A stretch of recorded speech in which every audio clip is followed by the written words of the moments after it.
All right. We need to get through the green algae at least. So, carrying on with them, typically um, there's 7 phyla, and this is where it gets a little bit testy because you do have to remember members of each of these phyla. So, as you go over them, please try to connect them in some way because you're going to see them on your test. All right, now the way they divide them out is according to their pigment. They're also going to put them in phyla based on the way they store their food. Not all of them store their food in the same manner. And then their cell wall composition is going to be the third way. All right, phylum Chlorophyta. Anything that ends in phyta is a plant. And this is going to be completely different from your animal like. So anything ending in phyta means plant. With chlorophyta, the chloro part tells you that it's green because chlorophyll is green. And there's about 17,000 different species of green algae, and they have a lot of different body forms. Some of the characteristics that they have, these green algae are your precursors to green plants. So they do know on the phylogenetic tree that right before green plants came green algae. So they were the precursors. And they know that because the green algae and the plants have some characteristics in common. First of all, they both contain chlorophyll A and B. Now, with our plant like, they do have secondary pigments, but in green plants, chlorophyll A is their primary pigment, chlorophyll B is their secondary pigment. They also have some carotenoids, but the carotenoids are allowing them to capture light, and when it does, it just transfers it up to chlorophyll A, so they behave a little bit differently. This is not the kind of photosynthesis we went through. Thank goodness we're not going to go back through it, but you do need to know that the dominant pigment in green plants is chlorophyll A and its secondary pigment is chlorophyll B. The carotenoids are there, but the carotenoid's job is to transfer everything to chlorophyll A. Now, they store their food as starch. Again, that's chain of of glucose molecules. Their cell wall is made of cellulose. Now, just like a lot of vegetables, we talked about this, we can't digest cellulose. So this is one of the things that moves through our system as fiber. Now, most of our algae are aquatic, so most of them are in the water. And some of them, like Protococcus, that's a genus that lives on land, but it needs a very, very moist environment in which to live. Some of our green algae are symbiotic partners with invertebrates, and that would be a mutualistic type of symbiosis where some of them live with coral.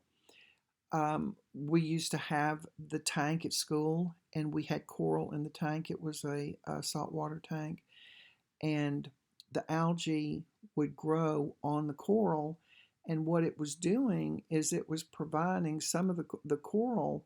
If we get into the animal kingdom, we'll find that the coral are all heterotrophs. So in the symbiotic relationship, the algae was performing photosynthesis and providing the coral with the glucose, and then at the same time, the fish would go by, and that was a huge food source for the fishes that lived in the tank, and they would eat the algae off of the coral. So that was a very mutualistic type of symbiotic relationship. Some of them live with fungi in an organism called a lichen. Now, we'll talk about lichens because lichen, and you've all seen them, they grow on the north side of the tree, and part of it's green and then part of it looks like brown and curly.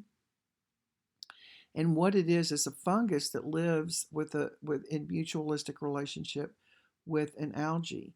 The algae is carrying out photosynthesis and providing the fungus with glucose, and the fungus is breaking down all of the nutrients and minerals on the outside of its body and providing that to the algae.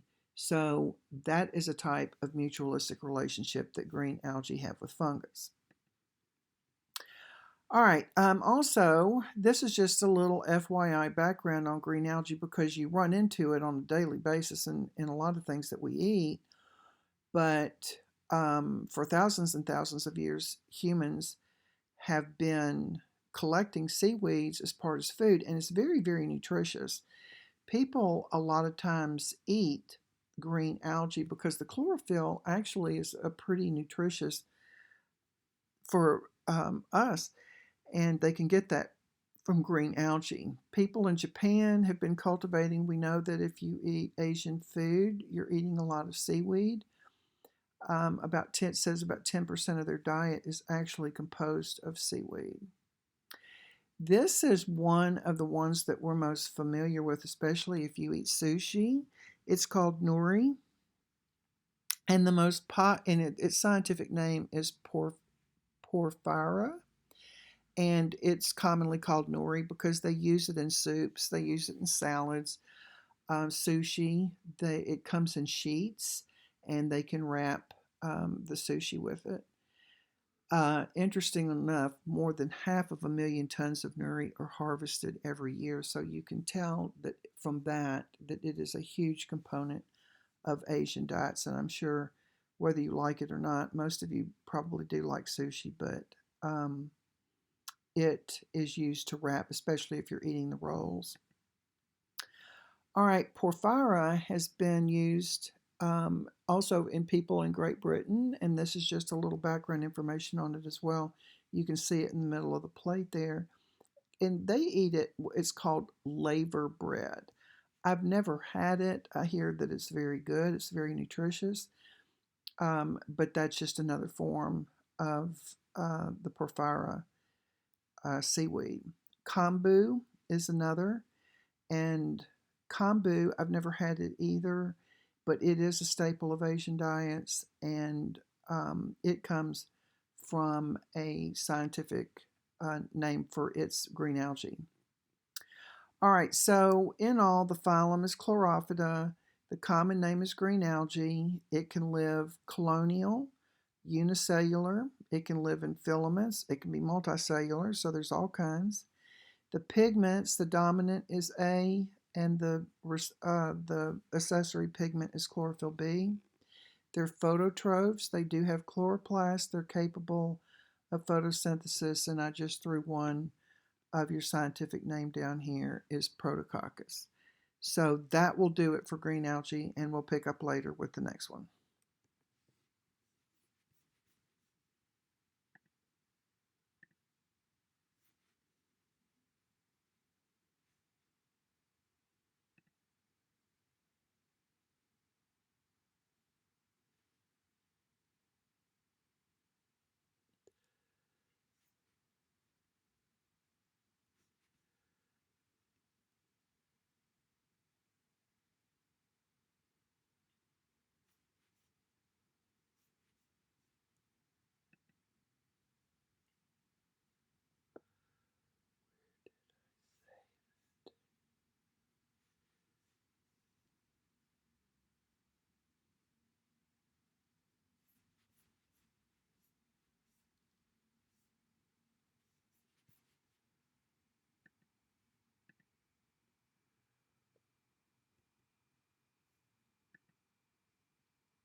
Okay, Pyrenoids are structures that are very closely associated with the chloroplast in plankton. Overall is a word for a group bacteria do that.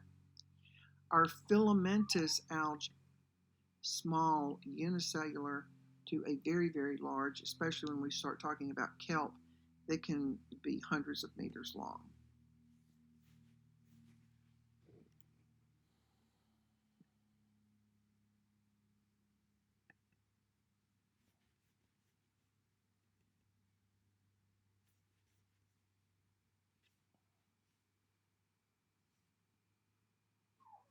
Stop it.